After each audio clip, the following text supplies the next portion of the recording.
Hey James, yes, I can hear you. I'm just going to check the live stream and then get started. Okay, cool.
Get started in a couple more minutes.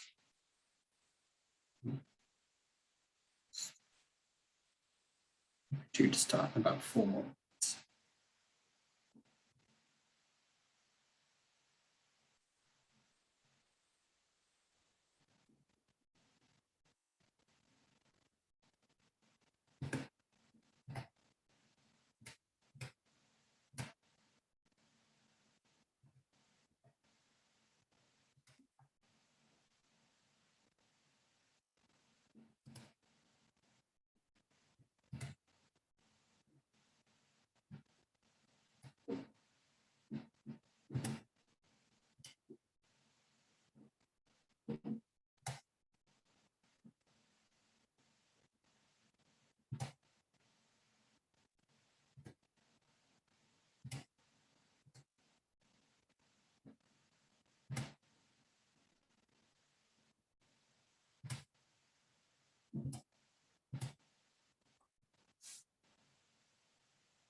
Okay, everybody, thanks for joining. We're just going to get started in a couple of minutes,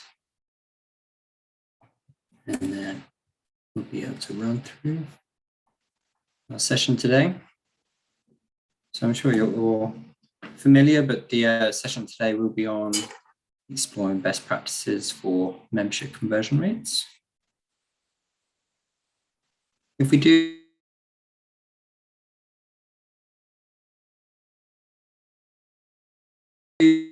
speak too quickly, or if we, and you can watch the whole thing on demand or rewind as soon as it goes live.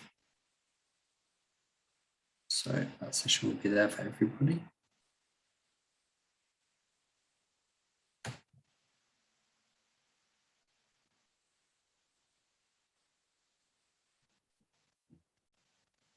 We'll get started in 1 more minute.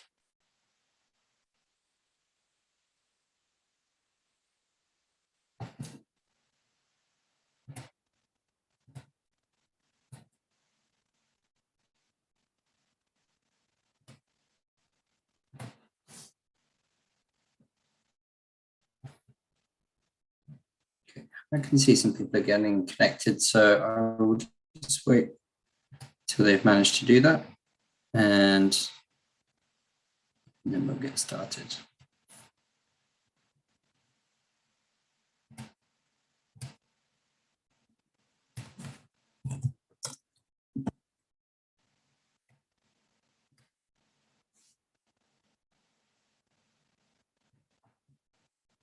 Okay, everybody. Well, I don't want to keep anyone too long. We will try and wrap this up certainly within the hour, but possibly earlier than that, just to make the most of everybody's time.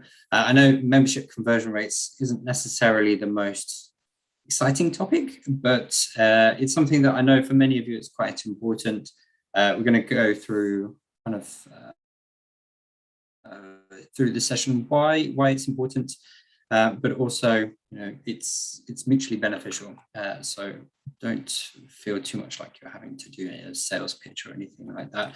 Membership conversion rates, it's generally quite interesting, and it gives you a lot of insight into what it's actually like to be a member. And when you're helping to run events within your section, maybe your chapter, it's really useful data to help you kind of improve your events going forward and things like that. So let's get started, shall we? So for those that don't know me, my name is James Whitaker. I'm the Senior Young Member Programs Manager for SPE, which means I essentially work on young member programs. I work predominantly with the Young Member Engagement Committee, but I also work with some other standing committees such as the Business Management and Leadership Committee as well.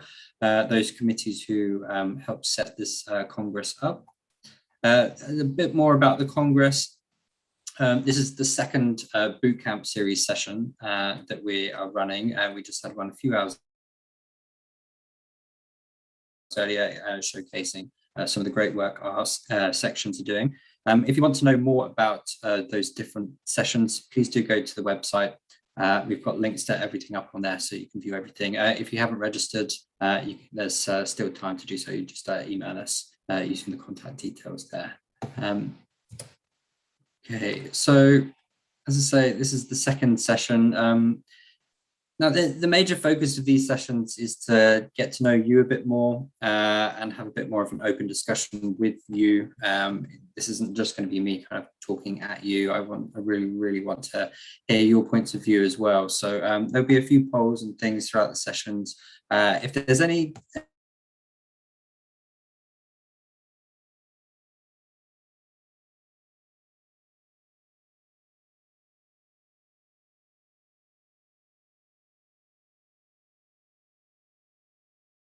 stage where you kind of disagree with me, I'd love to. These sessions, as I say, we were staying clear a bit of the kind of more traditional keynote presentations, and as I say, really just want to hear from you. A lot of this is about bridging the gap between SPE International and the regional activities. I know sometimes it can feel like there's a bit of a gulf there, but we're really there to support you And we want to hear from you as well, because you guys are doing amazing work. So the online world that we live in now, it allows us to network and connect like never before, really. Looking at the registrations that we've had with this Congress, we've seen that there's people from all over the world. Everyone's sharing the same worries and concerns. So in this session today, I'll be sharing with you some of the kind of best practices and ways that we can help with one of the most challenging parts of student to professional member. I mean, that's where the kind of big conversion rate takes place. Many of you are probably already familiar with membership rates in your own region. Perhaps you're not. But I received an international report a couple of weeks ago, and I can tell you that the average conversion rates across SPE is just 19.72%. And even in the most successful regions, the highest conversion rates is just 34%. So not huge. Today, my hope from this session is that we can talk about why that's the case. If you should be worried, probably shouldn't.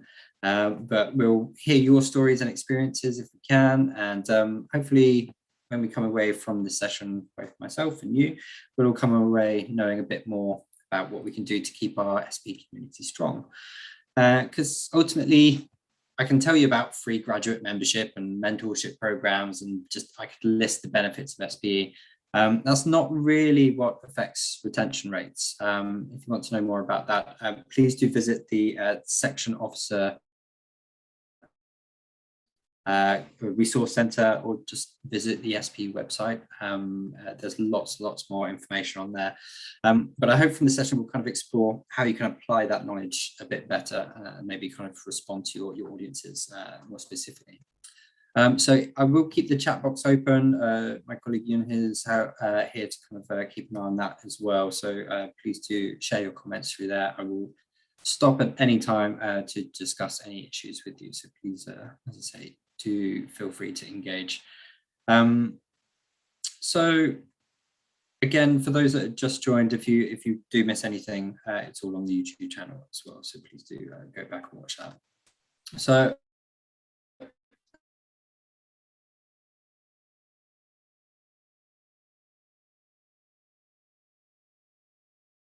I know there's not a huge number of you here today, but let me know what region you're based in. It would be great to know who we have here today.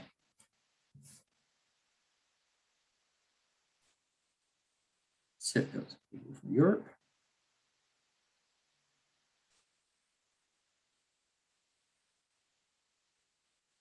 If you're not sure how to use the features, it's maybe a bit more challenging on phones if people are watching on phones.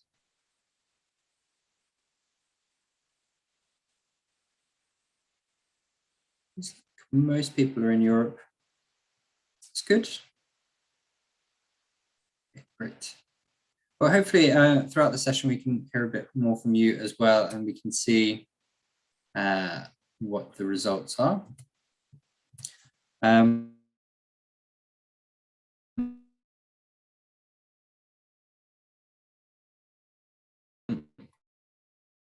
the next part, again, I'm going to another poll, just get a feel for like your demographics. So if you're worried about conversion, this may kind of influence how it impacts you. So are you a student, recent graduate, not yet in work, or a young professional, which at SPE means anybody under the age of 36?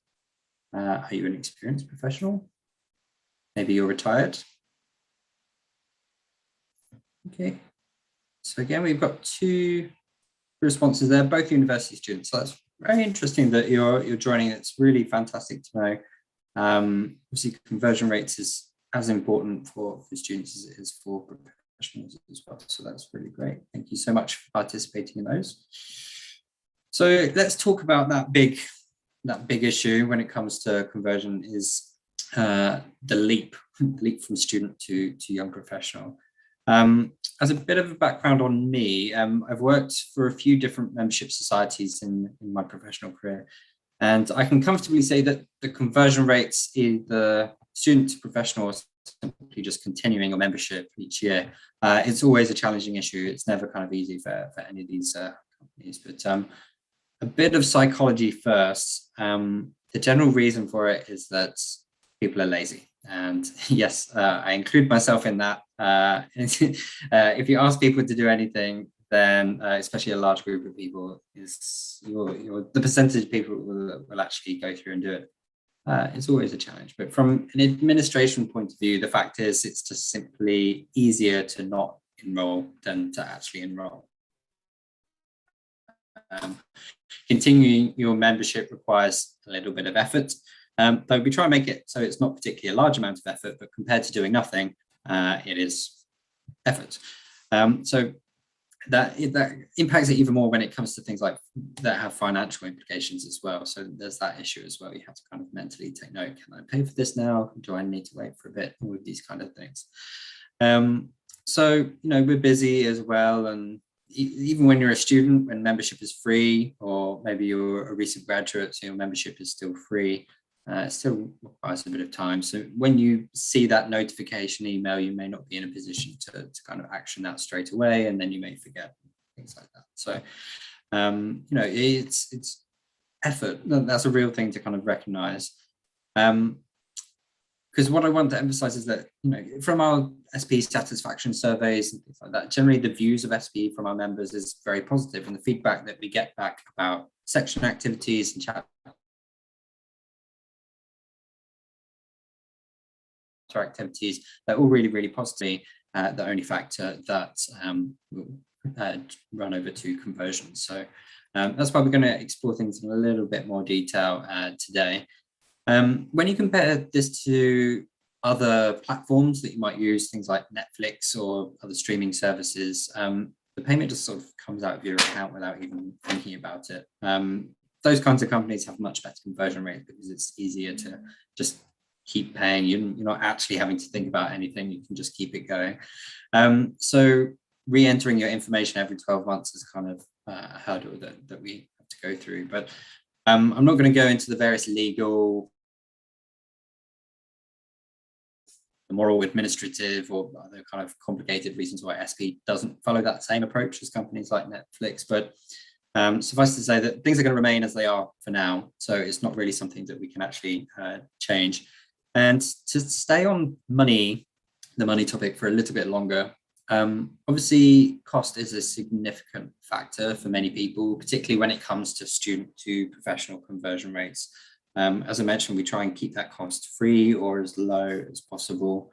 But unless you're one of the lucky few who have left university with a job in the bag already, the chances are that for most graduates, they will spend a bit of time away from the industry, even if that's just a few short months. For some, that could be years. But when you think that SP is quite a specialist society, even when you have free membership and things like that, committing to a professional society that you're not yet a part of, that could seem like something that may not be worth pursuing at the beginning. But what I don't really want to do, I don't want to dwell too much on the specifics of membership fees in this session. SP fees are kind of worked out based on certain requirements and criteria in order to actually keep the company going. And that's out of my control. That's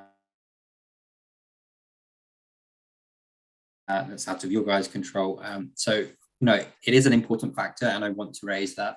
But, I'm keen to hear your thoughts as well. I can see we've got a few more people on here. So let's go for another poll. Let's just have a look from you guys. Let's just have a think about it. So membership fees, do you think they're too high? Do you think they're about right, too low, or you're not sure? Maybe you don't know how much membership fees are. Have we go. So far, one person's responded. 2, 3. Okay. Interesting. Give it a few more seconds. I know it's not always straightforward to respond to these things on your phone. You've got to find the right settings and things like that. But I am very interested to hear what you think, especially because I just had an email about this kind of stuff as well. Okay, I'm going to end the poll there. Let's share the results.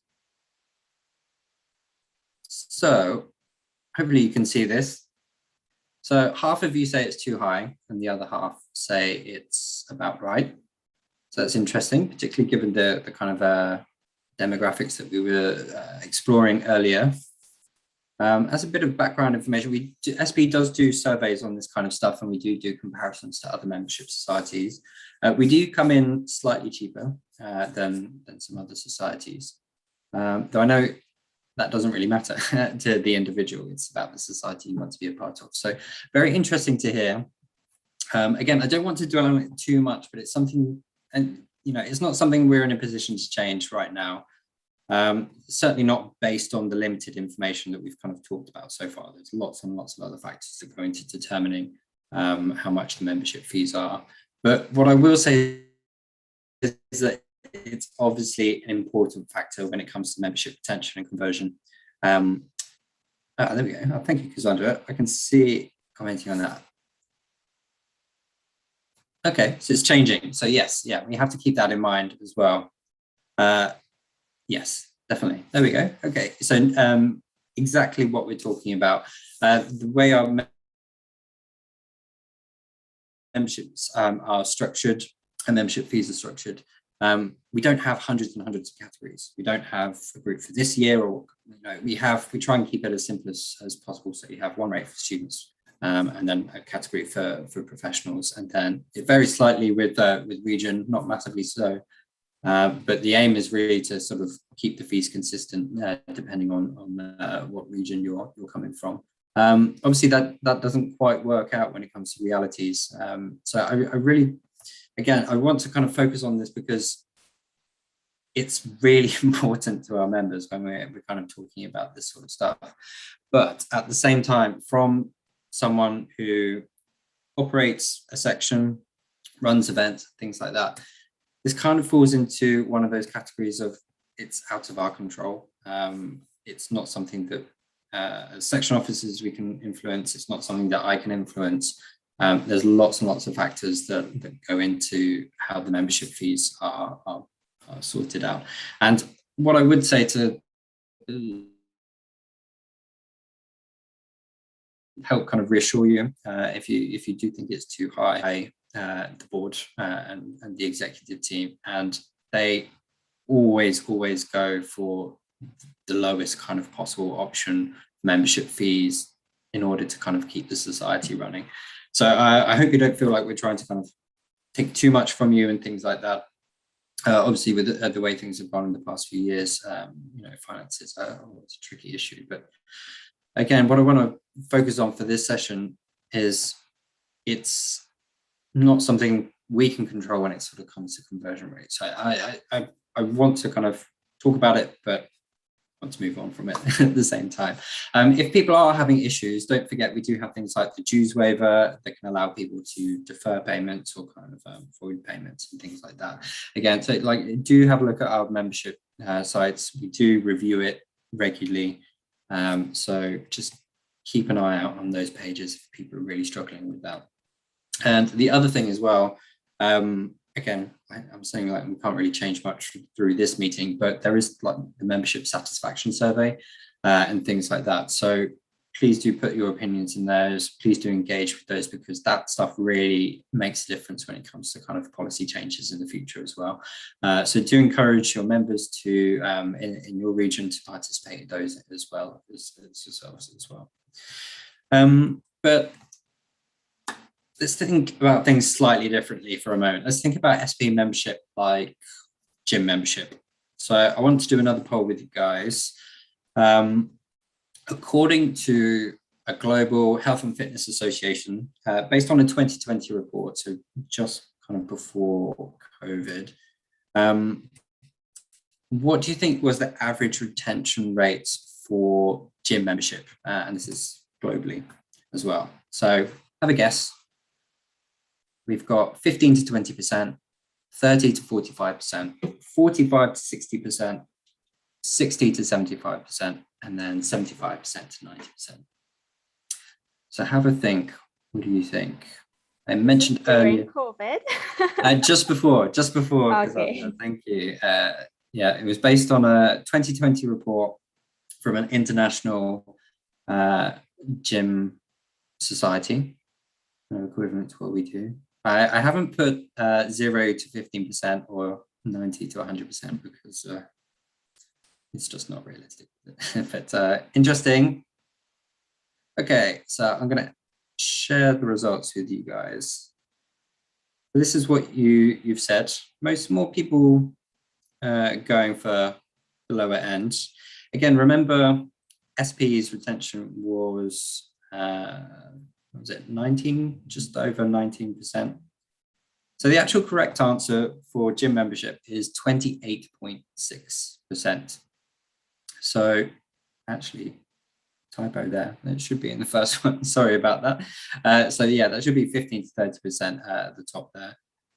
So it's still on the lower end. It's a bit better than SPE, but not drastically so. And the things we have in common, the same thing to be a membership with SP as it is to be a gym, is that it's not, SP can provide you all the resources, all the tools, all the expertise that you could ever want. But if as individuals they don't go and take advantage of those, then that membership isn't really of any value to you. Exactly the same as the gym. You don't just get a six-pack from paying your dues. You have to sort of go there and put the effort in. And then the more effort you put in, the more you get back. So, membership of any society of any kind requires individuals to put in as much effort in as they can. Because just paying the dues, it's not just enough. And again, that's why I wanted to focus on the dues before, but the real stuff that affects membership retention is this part. It's encouraging people to really engage with your programs. And what that previous study that I mentioned about gyms mentioned was that those retention rates rose dramatically when the members felt that they had personal engagement with the group.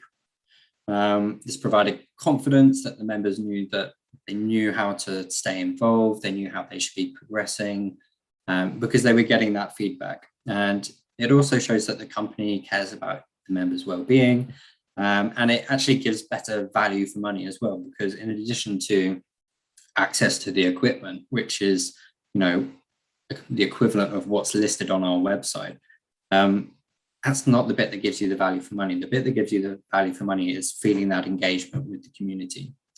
Unlike a gym membership, we do have SP staff here, obviously, but there's only, just shy of 200 of us, and we have 150 odd thousand members. So it's actually up to the members to kind of reciprocate that and sort of facilitate that as well. So, I work with members all around the world every day. And exactly as it is for gyms, it's the same with SPE.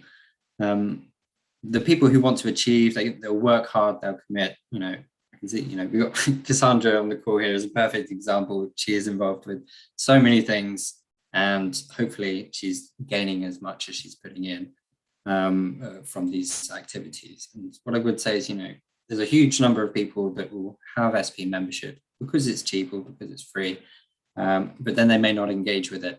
And that's kind of why the retention rates drop so much more. So we can help our retention in exactly the same way, just by staying connected with our members, by listening to them, responding to them, supporting them directly, not just kind of providing all-encompassing programs that people kind of can benefit from.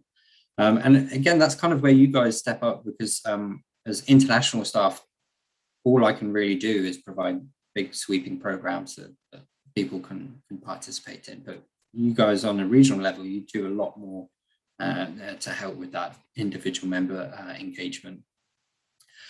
So exactly that, sections are really built on that. If you do feel connection, you feel that you're losing connection with your members, I do really recommend focusing on this area. And I want to know, we'll pause for just a second. Does anyone share that feeling? Do people either feel that reflects their own experiences within SPE when they feel that they get gratification from membership, or do people just not relate to what I've been saying at all? It'd be great to hear your thoughts on this. I know there's people who kind of work a lot with sections as well. Hopefully you should all have permission to talk, but give it a few minutes. Let me know what you think. If not, I'll move on, but I will be happy to hear.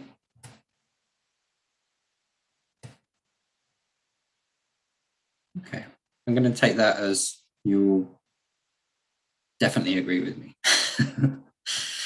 Okay, so what I didn't mention earlier is why you should want higher conversion rates. Obviously, we're kind of talking about it like it's ultimate goal that we should be heading for, but I didn't really kind of elaborate on why.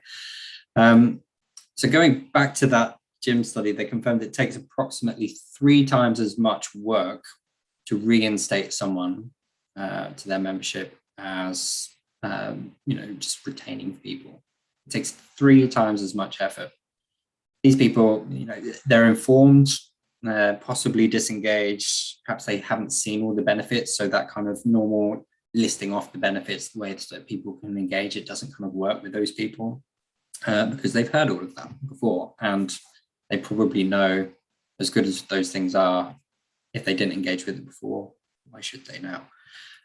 So keeping people is, like for section operations and things like that, it's a lot easier. It's great for keeping your communication consistent and regular. If you have members dropping off all the time, this is why we want you to use the SPE emailing systems and things like that, because we can kind of do the admin to sort of keep that information up to date. If you're keeping big Excel spreadsheet lists and things like that, you're never really going to know who's engaged and who isn't.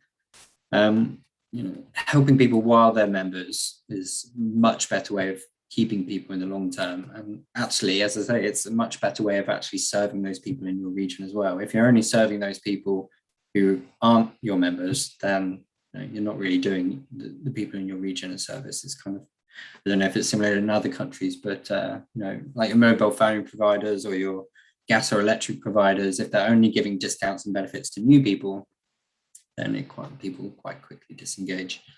But unlike those phone and gas providers, again, SPE doesn't keep your contract going. You have to actively reinstate each year, so we can't really do that.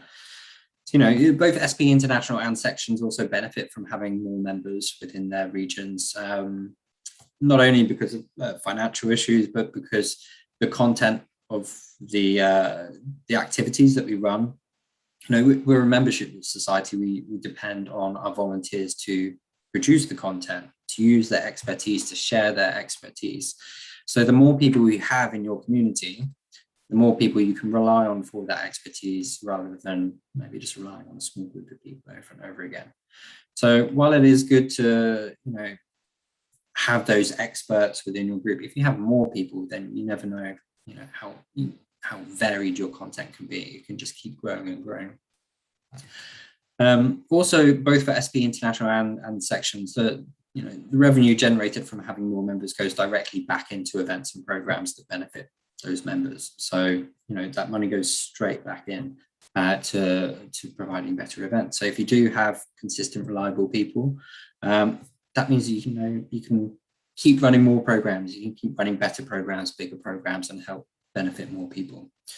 And that goes towards SPE's overall goal, which is to share and disseminate technical knowledge and support people's development in the industry. Having members committed means that future finances and you have continuity, which means that you can plan better and all of these things as well. If you're relying on lots of non-members to attend your events and things like that, you're never really sure how long that can last. Now, it is worth discussing these topics because they're kind of fundamental into the issues that influence how people operate their local events and activities. If you depend purely on technical content and things like that, then there is a risk that members in your region, that they may not getting the service that they're required. Again, SPE's main goal is dissemination of technical knowledge and things like that. But let's take a moment to kind of think about our individual members. People join societies for lots of different reasons. So if you're kind of repeating the same programs each year, if you're just relying on kind of one element of SPE, you may not be engaging with all of your members appropriately. Remember, responsiveness is that key thing that helps with retention, as we mentioned with the GYM study. If you just kind of keep running the same program, it shows that you're not really listening to what your members are asking for. If you're running programs because you want to run them rather than kind of listening to the needs of your members, then you'll probably run some really, really good events, but it may not have longevity. So a good way of doing that, let's hear from you actually. Let's see from you guys, what are your top priorities when you became a member? So, you know, was it for the technical events? Was it social events? Was it networking opportunities, distinguished lecturers? I want you to kind of read these carefully before you respond, because you only get one choice. I want to know your most important one. Was it training courses? Was it scholarships? Was it job opportunities? Or was it something else? Having to think a bit more about this. So again, what's your personal top priority that you want from SPE? Your technical events, your social events, networking opportunities, distinguished lecturers, maybe, training courses, scholarships, or job opportunities. We've got a few responses. It is a tricky one. It'll be hard to prioritize. Another 10 seconds.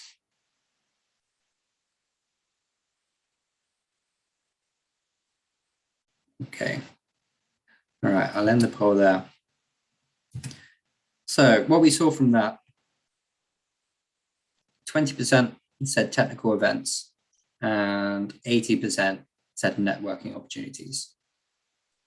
So obviously this is very specific to your region. I don't want you to kind of go away from this thinking this is how all of SPE thinks.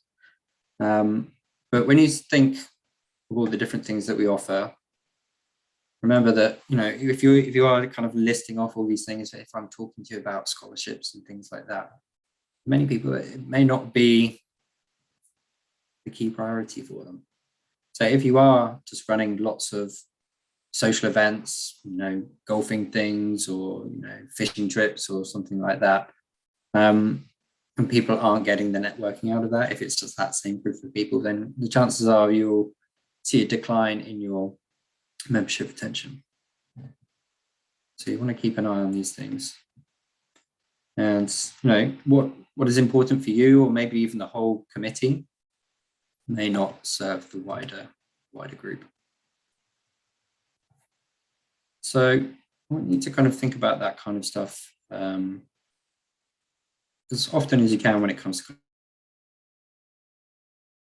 kind of section operation. You know, our main mission is to distribute technical knowledge, but it's not the only thing that we do. And for many, it may not be the most important thing. For some, it may be, but not necessarily for everybody.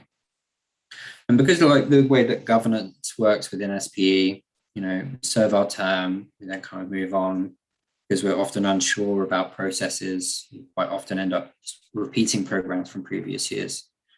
But your demographics of your members may shift over that time. So just because things have been successful in the past doesn't mean it's necessarily serving your members well. And exactly the same way that I've done this today, one of the good ways of kind of finding out about this is by doing polls, you know, maintaining good conversation and things like that, getting feedback from your members. And again, that actual act of feedback is proving valuable for your members as well. So this could be something as simple as like an evaluation form at the end of an event, maybe a more general survey that you can send out via forms or something like that, maybe an annual survey, or even better, maybe like hosting a town hall, maybe a networking event where people are able to actually give their responses in person. That'd be great. But sometimes, just asking that question may inspire or engage people to kind of stay a bit more engaged with you and stay invested in development, because people, they have skin in the game. Now, the areas we've discussed through the session may be good areas to use to discuss with them. So, talk to people. Are membership fees too high? Is this an area that's a specific issue for your region? Are people kind of excited by the events that you're running or not? But just by showing that you understand the concerns of your members, it also means that it's relatable for you too.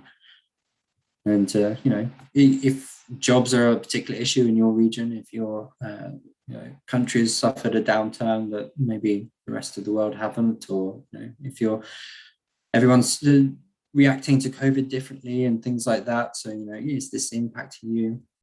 You should kind of work with your members to find out, do they want to get back to in-person events? Do they not? You may want to, but others may not. So if you stay engaged with people, then you can keep that going.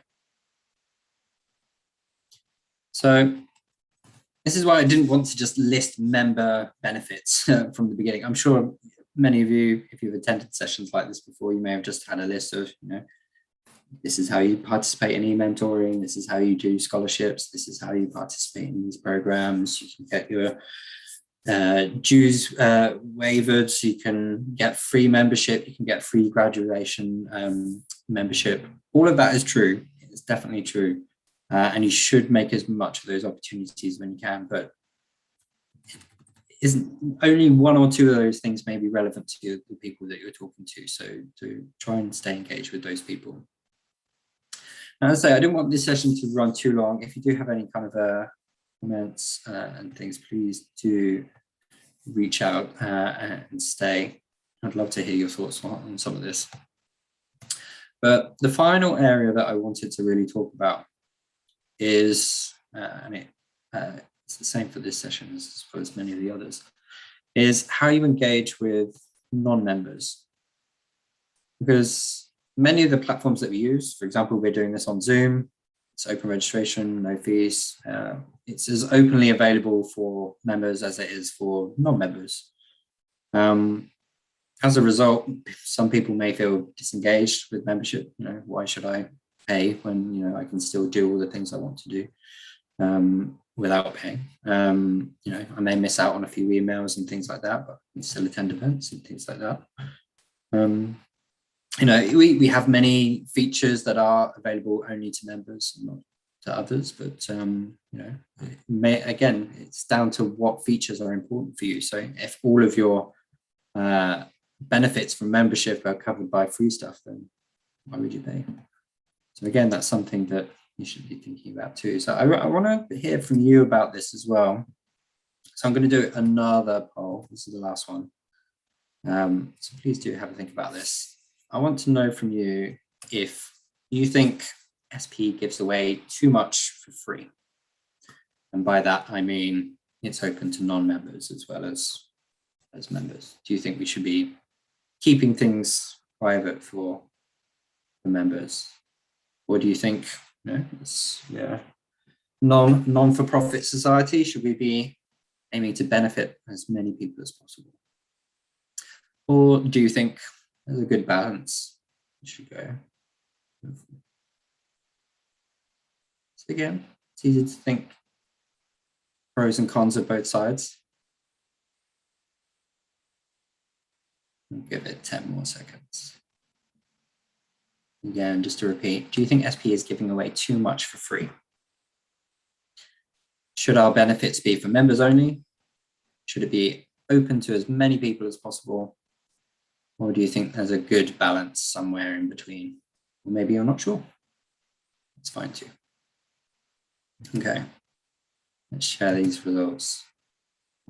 So most people here, again, it's only small group of us, but it's interesting results nonetheless.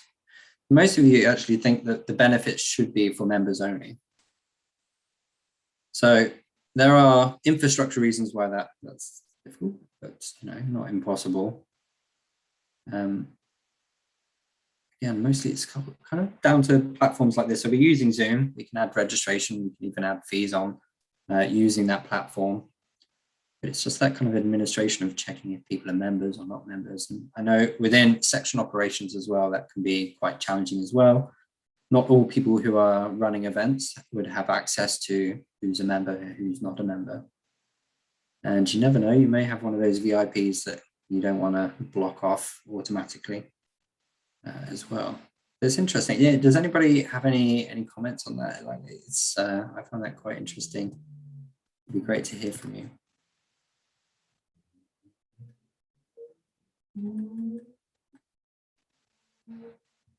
Okay, it's interesting.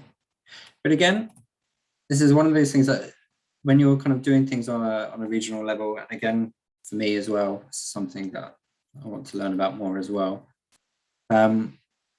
If everyone's feeling that, well, not everybody, but again, if the majority of you are feeling should be doing more stuff, more just for members, then perhaps that's something that we all need to think about when it comes to how we run our events, how we market our events. Sometimes it's so much easier to do things on LinkedIn and open forum platforms rather than setting up an email in forms or something like that.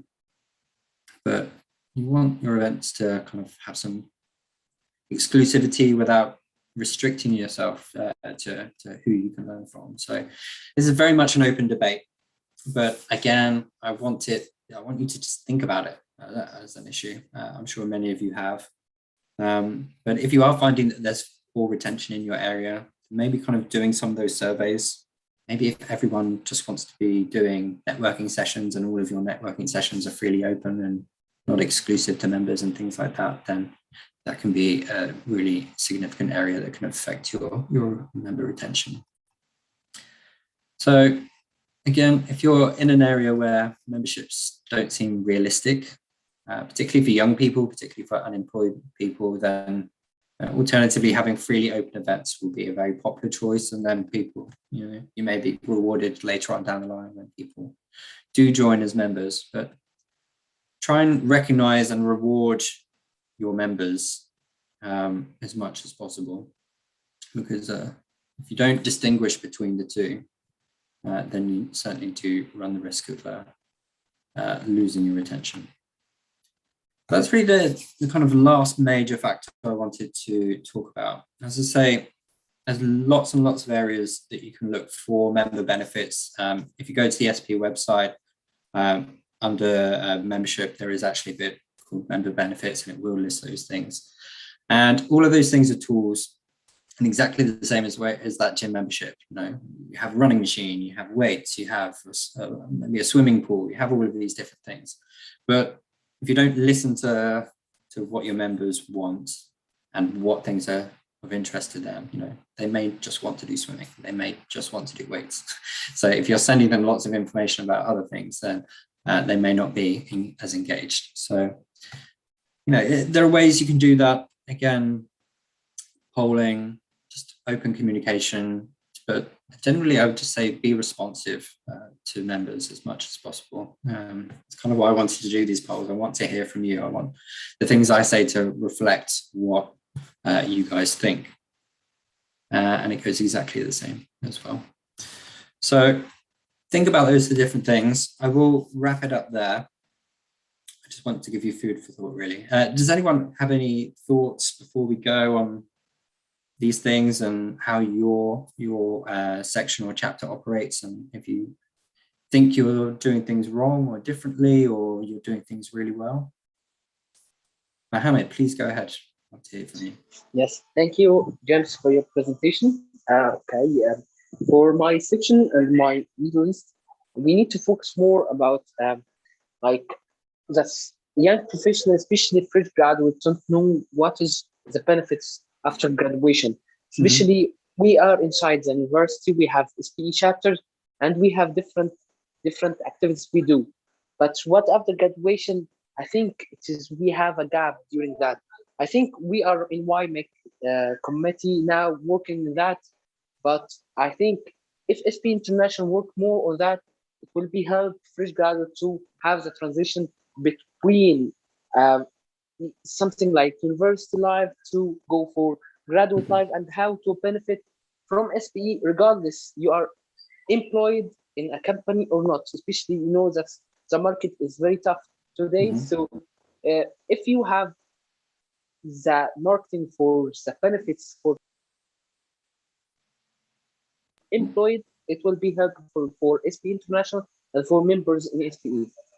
Definitely. That's I think I think you have talked about that, and and also I know that we are in YMEC working that, but I think if SPE International all committed working that, it will be beneficial for all of us. Mhm. Definitely. Couldn't agree more. Thank you, Mohammed. Really appreciate that. Thank you, James. Thank you. Perfect. Again, food for thought, I hope. Again, I know it can be challenging working in a big committee and working with lots of section officers, many of whom may have been there a lot longer than you, but I do recommend kind of raising some things, maybe questioning how things have been done in the past and renewing that. If membership retention, that's something that should be important to all of us, because retention is a clear indicator of if people are happy with their membership. Are they willing to kind of give you money to participate in your activities? And we want people to be enjoying us as a society and want to be benefiting from it. So if people aren't benefiting from the membership, then we shouldn't be forcing them to stay on or anything like that. We will want to provide the best service that we can. Okay, everybody. Well, we still have lots more activities throughout the week. We have more section officer updates tomorrow, and then we've got a few more sessions as well on utilizing membership data. We have a very interesting discussion on the future of YPs within SPE and our role in the future of SPE and things like that. So there's lots of really, really good sessions. Again, do go to the event webpage, also on the YMEC LinkedIn pages and the YMEC YouTube pages. We have lots more information there as well. So I hope that's been of interest to you. If you do have any questions, please do reach out to me.